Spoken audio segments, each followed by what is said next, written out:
two men. Two very different lives.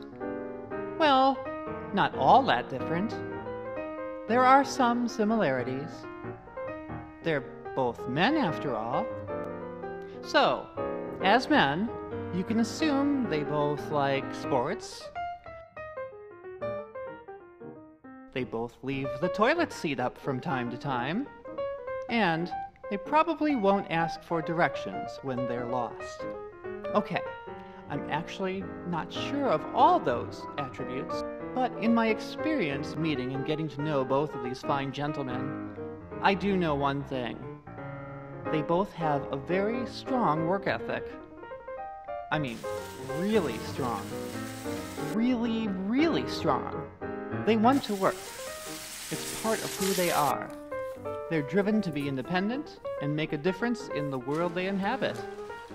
I would consider those pretty good attributes. Who am I? I am the filmmaker. I'm also a human service professional with 23 or so years experience working with people with disabilities. Over the last 11 years, I've been running a vocational support agency for people with disabilities. I guess what I'm trying to say is I've met many interesting people who happen to have disabilities. People with goals, dreams, and a desire to earn some cold hard cash. So as your filmmaker, I feel obligated to paint an accurate picture of these two gentlemen. Jim, a person with a traumatic brain injury, and Leroy, an individual who was born with a developmental disability.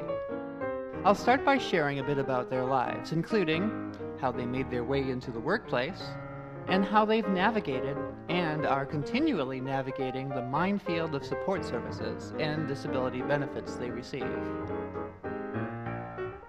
Let's start with Jim. Actually, his name is James Reed.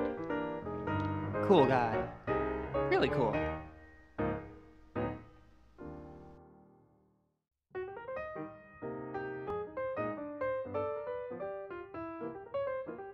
Anyway, that's me racing.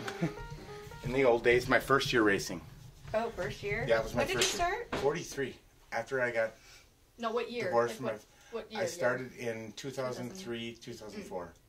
And that was my first year. That was in Fremont. And that was the first snowmobile. This is my lifesaver right here. This is the helmet I had on with my traumatic brain injury. Here's where I was hit on the left side. And this saved my life.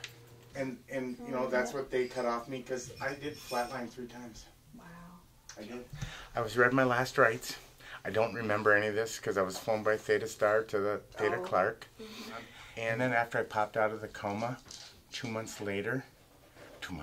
days later, then they medically induced me in the coma to let my brain, because I had the traumatic brain. And for a month, and then they'd take me out of the coma for about 10 minutes if I had a visitor, my parents or my kids or whoever came up to see me. And obviously they could have unzipped it, but they cut it off me, which I'm proud of. Yeah, I'm proud of, because they made me survive. I'm here, and that was me, and Jay Reed, 7-Eleven, not the gas station. And it was sponsored by Skidoo. And then this was that goofy Skidoo shirt I had on, but I'm alive. Had you done that trick before, Jim? What's that? The trick that led you to... Yeah, but not at 60 feet in the air. Yeah. Well, 20 feet plus. Plus the drop, Yeah. This here, my living room, TV, and couch. And this right here, my dad, my mom,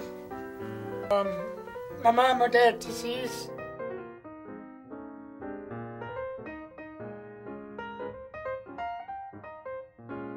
She wanted me be with her. Mm-hmm.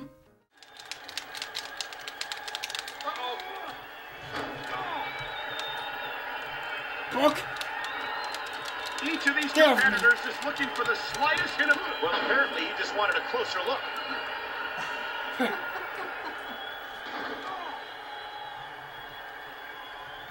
Watch it! That was like a freight train. Oh. Yikes.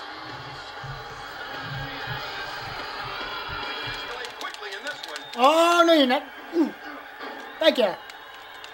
Get off of me, you ding dong.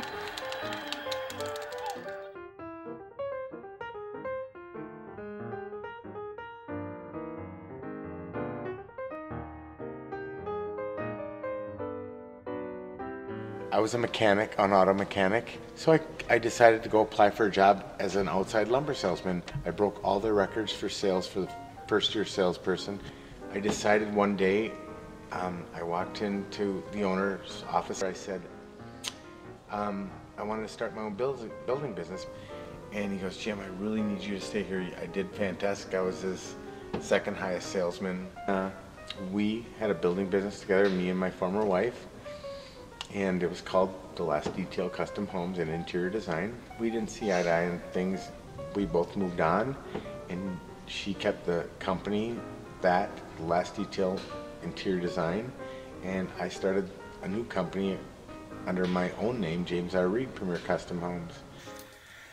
What I had, it was my own construction business. I knew construction and commercial if I needed to be, remodeling, and what I wanted to do is when the construction business wasn't busy, I had James R. Reed Premier Enterprises was my thing, and then there was a division. There was James R. Reed Premier Custom Homes, and there was James R. Reed Premier Detailing. We detailed vehicles, cars, motorcycles, whatever we could detail in our slow times. And then we had James R. Reed Premier Landscaping. So that's what we were doing before, and the thing that was so important to me is my employees and people that I work for or with. That was the most important part to me. Sure, I love to make a profit. Every person does it in business, but I just wanted them to be as happy as I, and that made me happy.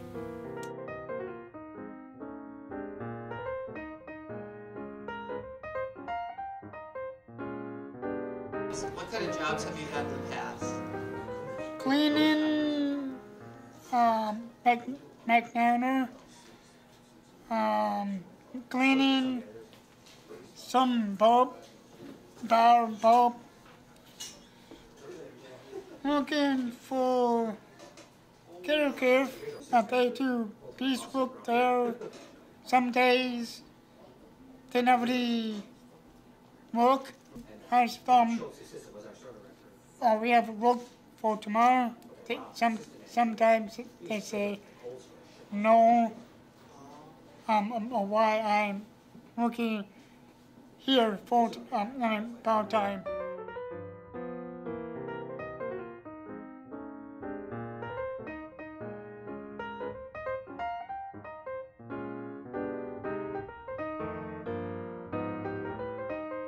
And you went to New Care to care for the OTPT and Yep. speech. Mm-hmm. Did you, and then how long were you with them, and then how did you get involved with DVR? Yeah, it's in there. It's in my paperwork, but I think I was there for about 3 months. And I felt they helped me enough that I could move on with my life and start to recover more on my own. Then, that's the other thing too, then we had to file for my disability through Social Security, which I was denied the first time. I was denied the second time, and then I had to go to the third appeal, which was a hearing. The judge, they flew in from California, looked at my medical records from Theta Clark and all the stuff I've gone through and all the rehab and the new curative that I went through and what I was trying to do to recover the best I could with my life. And he looked at it 10 minutes, he goes, Mr. Reed, you deserve to be on disability. You can't do anywhere near what you used to do. Jim was one who was real active in coming to presentations that we were doing and learning everything he could. The presentations, the benefits analysis, all of that just kind of eased his fear knowing that he had all these work incentives, that he could go back to work and really give this a whirl. And if it didn't work out, he wasn't any worse off for the wear kind of thing. He was that kind of person that just having that support was what made his return to work so much easier. to make things work. You know, we take notes, we get things written down so I can remember. You know, and physically just doing quite well was really kind of a neat transition to see.